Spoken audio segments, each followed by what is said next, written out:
Breaking చూస్తూ ఉన్నాము. రాహుల్ గాంధీతో తెలంగాణ సీఎం రేవంత్ రెడ్డి భేటీ అయ్యారు. రైతు రుణమాఫీ వరంగల్ సభపై రాహుల్తో రేవంత్ రెడ్డి చర్చించారు. ఢిల్లీ పర్యటనలో Telangana CM Bhatti Vikramarka, deputy CM Telangana CM Revanth Reddy అలాగే భట్టి విక్రమార్క బిజీగా ఉన్నారు. వరుసగా కేంద్ర మంత్రులను కలిసి రాష్ట్ర సమస్యలను పరిష్కరించాల్సిందిగా CM Revanth, deputy CM Bhatti కాసేపటి క్రితం కాంగ్రెస్ అగ్రనేత రాహుల్ గాంధీని కలిసి కోరారు. రైతు రుణమాఫీ వరంగల్ సభ అంశాలపై రాహుల్తో చర్చించారు. సభకు రావాల్సిందిగా రాహుల్ని ఆహ్వానించారు. తెలంగాణ కాంగ్రెస్కు కొత్త పీసీసీ కేబినెట్ విస్తరణ పైన చర్చించారు.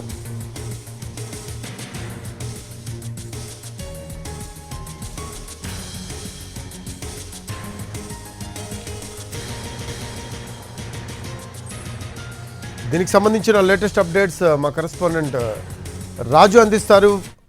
లైవ్లో అందుబాటులో ఉన్న రాజు, ఢిల్లీ పర్యటనలో Telangana CM Revanth Reddy, deputy CM Bhatti Vikramarka బిజీగా ఉన్నట్టు తెలుస్తూ ఉంది. చాలామంది కేంద్ర మంత్రులను కూడా కలిసిన పరిస్థితి.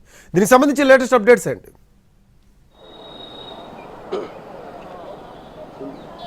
ఎస్ రఫీ, ప్రస్తుతం నేను కాంగ్రెస్ అగ్రనేత సోనియా గాంధీ నివాసం వద్ద ఉన్నాను. మనం చూడొచ్చు, సోనియా గాంధీ నివాసం వద్ద కొంత హడావిడి కూడా కనిపిస్తుంది. ఎందుకంటే కాంగ్రెస్ పార్టీకి సంబంధించినటువంటి కొన్ని కీలక సమావేశాలు మరికొద్ది సేపట్లో ప్రారంభం కాబోతున్నాయి. సో దానికంటే ముందు ఇక్కడికి చేరుకున్నటువంటి వాళ్ళలో తెలంగాణ ముఖ్యమంత్రి రేవంత్ రెడ్డి, దాంతోపాటు డిప్యూటీ సీఎం మల్లు భట్టి విక్రమార్క, ఇంకో వైపు మంత్రి ఉత్తమ్ కుమార్ రెడ్డి కూడా ఇక్కడికి చేరుకున్నారు. సో ఉదయం నుంచి కూడా ఈ ముగ్గురు, అంటే రేవంత్ రెడ్డి సీఎంగా, దాంతోపాటు డిప్యూటీ సీఎం, మరోవైపు మంత్రి ఉత్తమ్ కుమార్ రెడ్డి, ఈ ముగ్గురు కేంద్ర మంత్రులను పలువురిని కలిసి రాష్ట్రానికి కావాల్సినటువంటి పలు అంశాలపైన ప్రత్యేకంగా చర్చించినటువంటి పరిస్థితి కనిపిస్తుంది. అయితే మరికొద్ది సేపట్లో ముఖ్యమంత్రి రేవంత్ రెడ్డి ఢిల్లీ పర్యటన ముగియబోతుంది. అంతకంటే ముందు కీలక అంశాలపైన ప్రస్తుతం రాహుల్ గాంధీతో సమావేశమయ్యారని చెప్పుకోవచ్చు. ఎందుకంటే ప్రత్యేకంగా తెలంగాణలో ఎప్పుడైతే రైతులకు సంబంధించి రుణమాఫీని ఇవ్వడం కావచ్చు, దాని తర్వాత అదే రోజు రైతులతో మాట్లాడుతూ ముఖ్యమంత్రి రేవంత్ రెడ్డి ఒక విషయాన్ని స్పష్టంగా చెప్పారు. అంటే ఏదైతే వరంగల్ రైతులతో మాట్లాడుతూ వరంగల్ సభలో ఏ విధంగానైతే ఎన్నికల ముందు రాహుల్ గాంధీ రైతులకు సంబంధించినటువంటి రుణమాఫీకి సంబంధించినటువంటి అనౌన్స్మెంట్ చేశారు. సో దానికి అనుగుణంగా ఇప్పుడు తెలంగాణ ప్రభుత్వం ఈ అంశాన్ని కంప్లీట్ చేసింది, ప్రజలకు రైతులకు ఇచ్చినటువంటి హామీని నెరవేర్చింది. సో అందుకే రైతు కృతజ్ఞతా సభను వరంగల్లో నిర్వహిస్తామని చెప్పి స్పష్టం చేశారు. దానికి అనుగుణంగానే ప్రస్తుతం ఏ విధంగానైతే అంటే ముఖ్యమంత్రి రేవంత్ రెడ్డి, బట్టి వీళ్ళందరూ కూడా బయటకు వచ్చే అవకాశాలు కనిపిస్తున్నాయి. సో ఓవరాల్గా చూస్తుంటే కూడా ఏదైతే రాష్ట్రంలో ప్రత్యేకంగా వరంగల్లో ఎక్కడైతే హామీ ఇచ్చారో అక్కడి నుంచే కృతజ్ఞతా సభను కూడా నిర్వహించాలనే ఆలోచనతో అటు తెలంగాణ ప్రభుత్వం కనిపిస్తుంది. సో ఈ నేపథ్యంలోనే ప్రత్యేకంగా ఈ కృతజ్ఞతా సభకు రావాల్సిందిగా, దాంతోపాటు రైతు రుణమాఫీ చేసినటువంటి అంశాలన్నింటినీ కూడా రాహుల్ గాంధీకి వివరించినట్టుగా తెలుస్తుంది. ఇక మరోవైపు ప్రత్యేకంగా చూస్తే ఏదైతే ఇప్పటి వరకు నెలకొన్నటువంటి తెలంగాణ రాష్ట్రానికి సంబంధించినటువంటి రాజకీయ అంశాలపైన కూడా ప్రత్యేకంగా మాట్లాడినట్టుగా తెలుస్తుంది. ఏదైతే తెలంగాణకు కొత్త పీసీసీకి సంబంధించినటువంటి అంశం, అంటే ఇప్పటికే పీసీసీ చీఫ్గా రేవంత్ రెడ్డి 3 ఏళ్ల పదవీ కాలాన్ని పూర్తి చేసుకున్నారు. సో ఖచ్చితంగా కొత్త వాళ్లకు అవకాశం ఇవ్వండి, తన స్థానంలో తాను ముఖ్యమంత్రిగా ఉన్నానని చెప్పే విషయాన్ని కూడా స్పష్టం చేశారు. సో దానికి అనుగుణంగా రాష్ట్రానికి సంబంధించినటువంటి క్యాబినెట్ విస్తరణకు సంబంధించినటువంటి అంశం కూడా ఉంది. ఆ అంశం పైన కూడా పార్టీ అగ్రనేతలతో మాట్లాడినట్టుగా తెలుస్తుంది. సో ఓవరాల్గా కూడా ఏదైతే రైతు రుణమాఫీ, మరోపక్క క్యాబినెట్ విస్తరణ, ఇంకోవైపు పీసీసీకి సంబంధించినటువంటి అంశం, ఈ 3 అంశాలపైన పార్టీ అగ్రనేతలతో మాట్లాడినట్టుగా తెలుస్తుంది. వాస్తవానికి ఉదయం సోనియా గాంధీతో సమావేశమయ్యారు. ఆ తర్వాత ఏదైతే ప్రత్యేకంగా చూస్తే ప్రియాంక గాంధీతో కూడా సమావేశమయ్యారు. అనంతరం అటు రాహుల్ గాంధీతో ప్రస్తుతం సమావేశం కొనసాగుతుంది.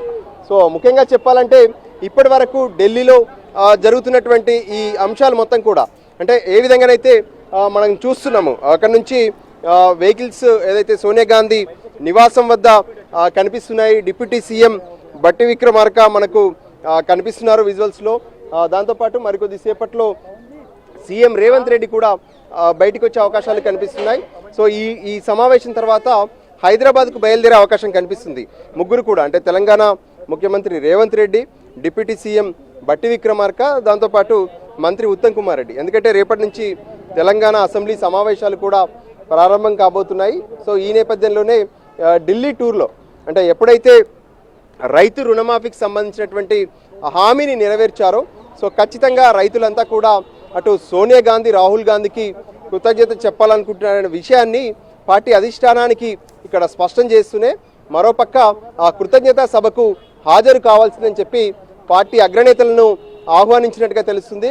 సో ఇక ఏదైతే కీలక అంశాలుగా ఉన్నటువంటి పిసిసి నియామకానికి సంబంధించినటువంటి అంశంతో పాటు క్యాబినెట్ విస్తరణకు సంబంధించినటువంటి అంశాలపైన కూడా చర్చ జరిగే అవకాశం కనిపిస్తుంది. ఎందుకంటే ఇప్పుడు జరుగుతున్నటువంటి సమావేశం తర్వాత కొన్ని ఏఐసిసికి సంబంధించినటువంటి సమావేశాలు ఉన్నాయి. ఇప్పుడే సోనియా గాంధీ నివాసానికి ఏఐసిసి అధ్యక్షుడు మల్లికార్జున ఖర్గే సైతం చేరుకున్నారు. సో మనం ఉత్తమ్ కుమార్ రెడ్డి కనిపిస్తున్నారు. సమావేశం పూర్తయింది. ఉత్తమ్ కుమార్ రెడ్డి తను ఆ వెహికల్ దగ్గరికి వచ్చి తిరిగి వెనక్కి వెళ్ళారు.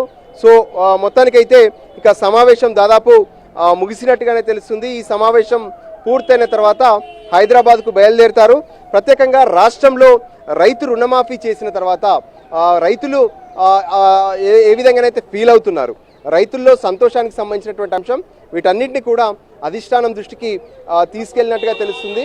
మరోపక్క అసెంబ్లీ సమావేశాలకు సంబంధించినటువంటి కార్యాచరణలో కావచ్చు, అక్కడ ఎటువంటి అనౌన్స్మెంట్ చేయబోతున్నారు, కీలకమైనటువంటి అంశాలు ఏంటి అనే దానిపైన కూడా ప్రత్యేకంగా చెప్పబోతున్నారు.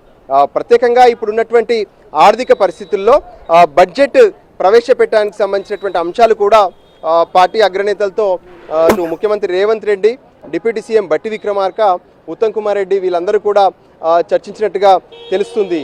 రఫీ.